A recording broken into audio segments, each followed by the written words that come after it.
Hello, this is Achumboro Ataande, and this video is for the people in my business group. I'm making this video so that you can watch this and not have to wait till our meeting to learn this information. So during our meeting, it can be interactive and we can host workshops. So for this cycle, we're focusing on how to increase your profits, mainly through marketing. And what we're going to start off with is strategy. So the first thing we're starting off with, I'm going to explain to you how to create a one-page marketing plan. Now, with that said, I want to take a step back and explain to you what marketing is. So marketing is the 2 C's, as I call it: the creation of value and the capturing of value. Now, some people name it the 4 P's and this and that, which it is, but I think it really distills into the 2 C's: creating and capturing value. So today we're going to talk, as I said, about the one-page marketing plan, and this stems from the book by Alan Dibb, which is also titled One-Page Marketing Plan. And what I really wanted to do was create something that is effective, or use something that is effective, yet simple enough for you to get started and to start hitting your goals. And we have a short cycle for the fall, but I really wanted to pick out things that are really going to get you to where you need to be while being mindful of the short time frame we have. So with that said, we'll get started, and there'll be a link below about where to find the one-page marketing plan and how you can use it before you start the meeting. But we will go over this with you during the meeting. However, I do recommend trying to fill it out yourself, especially after listening to this video. So to start off with the one-page marketing plan, the first thing you'll start off with is who is your target market? So my target market. And what your target means is, what are the customers that you should focus on? Who are they? Where are they? How old are they? What do they like to do? Are they 18-year-olds? Are they 64-year-olds? Is it women? Is it men? Do they play basketball? Do they play chess? What are their likes? What are their dislikes? Who are they as people? Are they married? Are they single? All these questions, you really need to figure out and your target market is not everyone. It's not everyone. So you have to really get particular about who your target market is. For example, I'm going to use Apple throughout this to help illustrate the different ways to fill out this form. So I'm really going to look at Apple during the Steve Jobs era, because now it's a little bit more muddied in terms of what they're doing, and I think it's simpler to explain from the Steve Jobs era. So Apple, who was their target market? Their target market were creatives who are willing to pay a premium in order to have the tools they need to create. So was their target market. So those were people who were artistic usually. That can be whether videographers, film people, some people who saw themselves as being creative rather than being part of a system. So that's where you get the iPhone from, the iPod. It was about I. Creatives like to be about I. So figure that out for yourself. Who is your target market? All right. Once you know who they are, the second box you fill out is your message to your target market. So how do you communicate with them? So for Apple, it was always about the individual, right? If you look at old Apple ads, it was usually one actor doing some act. If you look at the iPods, it was people, one person in the iPod. It wasn't a group of people jamming to music. It was one person with the headphone jacks, things like that. So it's about the person. How do you market to that particular person in your group? Now, what do they want to hear? If you're selling things to mothers, they want to hear things about their children. They want to hear, oh, this will make my child healthier. This will help them learn faster. This will make them unique. Things like this is how do you communicate to that individual? How do you communicate to that group? So those are things you want to be able to figure out, and you can only figure that out after you figure out who is your target customer.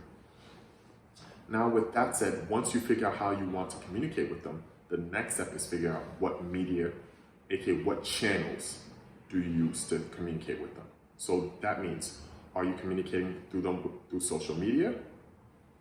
If it's the 64-year-old, no, we're not going to communicate them with them through social media. Rather, we're more likely to send them print ads, mailings, letters, things like that. If it's a younger generation, okay, social media may work. Maybe we're targeting them on campus, meaning maybe we're having ambassadors on the college tours, on the college campuses that will speak to them, say, hey, you should look into this, you should join this program. So these are the ways, this is how you think. What's the media you will use to reach your target market? And that's how you go. Now from that, so that's prospecting. That is called prospecting. Now the next step, it's called juring. It's really about leads. So you know who your prospects are. Now how do you get them? How do you get them? So your lead capture system. So once again, where are they most likely to hang out? And you will only know this if you know who your target customer. Who's your target customer? So where are they most likely to hang out? Now the college student, they're most likely to hang out in their dining halls, around their college campuses, things like that. Mothers, right? You can maybe outside of pre-K, parent-teacher meetings, things like that. So you have to think about where are they most likely to hang out? And that's how you interact with them. So now with that said, now you have to have a lead nurturing system. It's not just sell, sell, sell, sell, sell. Nobody likes that. You don't want to do it. That's not how you build long-term value. That's not how you keep clients. That's not how you actually make most of your sales. Maybe you'll get 1 or 2 sales that way, but in order to really achieve value, which I want for all of you, you have to know how to nurture your leads. And in order to do that, because you know them, because you know where they hang out, because you know how to communicate, you start not just telling them sell messages and advertise, you start delivering value to them. So for the mother, it's not always about, oh, buy my product, buy. It's like, okay, these are programs you can read to become a better mother. These are resources you can use when you're stressed out. Things like that. Showing them that you're providing value outside of saying that buy my product, because that will show them that you truly want to understand them, that you truly care for them, and that you're not just interested in selling them a product. So you have to learn how to nurture your clients, and that's how you do, by really providing value outside of selling your product. All right? Now, with that said, what's your sales conversion system? How do you, once they're ready, once you nurture them, once they're ready to buy, how do you get that commitment? Do you have a checkout? Do you have a shopping cart that allows them to check out seamlessly? Are you taking phone orders?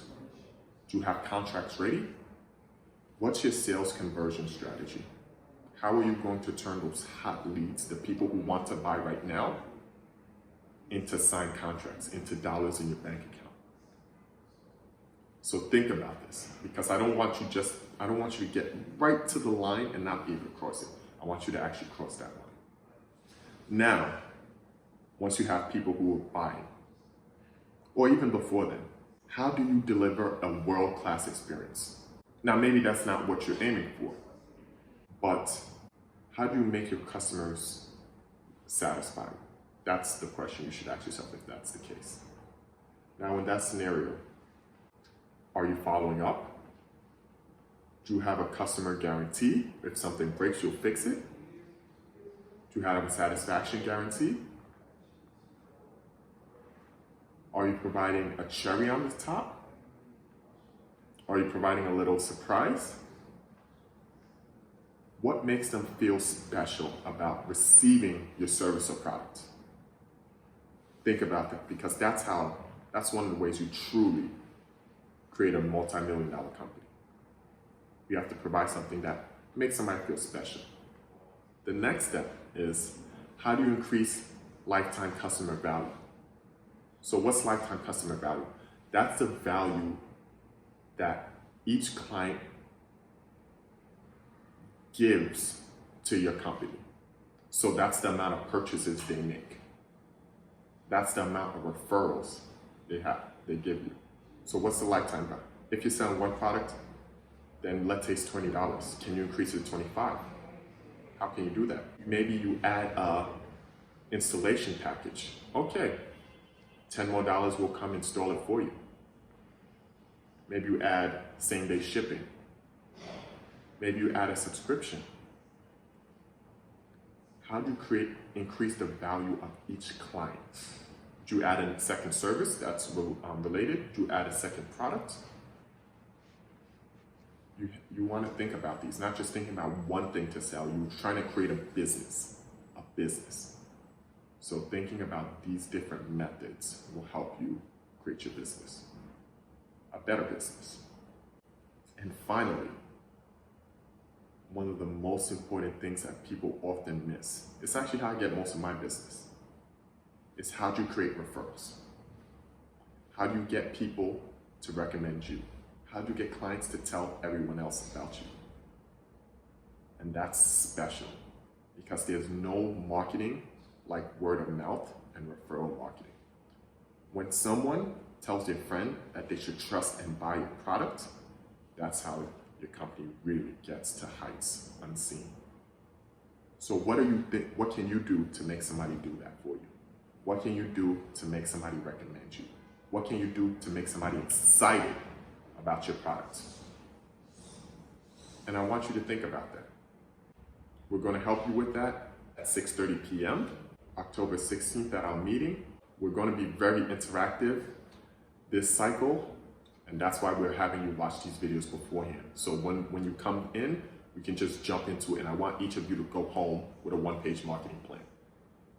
So we're going to spend a full hour and a half working on your marketing plan. Instead of, we're still going to do the pitch because we always have to do that, the 30-second pitch, so you can practice pitching a company. After that, and a few announcements, we're going to jump right into completing these plans. So I'm excited to see you. Thank you very much to Ashley for helping me put this together. And we look forward to helping you all grow your business this cycle and in the future. And we'll post a video usually a week ahead of whenever we have our meeting. God bless. Thanks again to Ashley Diaz. And I hope you all have a wonderful, wonderful week. See you on Wednesday. This is Achumboro Ataande. You can subscribe to Ataande Business Media. Hit the subscribe button, hit the like. Please share it with whoever you think would benefit from this, even if they're not within the group. Please feel free to leave a comment. You can check out my other videos, which are on marketing, branding, strategy, how to pitch your business, mentorship. I interview people to give you tips. And I'm excited. I'm excited for this. We've been working around how we're going to do these, host this group that we've been hosting. And I think this is the new iteration. We're in our third cycle, and we really want to become workshop heavy this cycle and see how that works. Because our goal is to help you grow your business.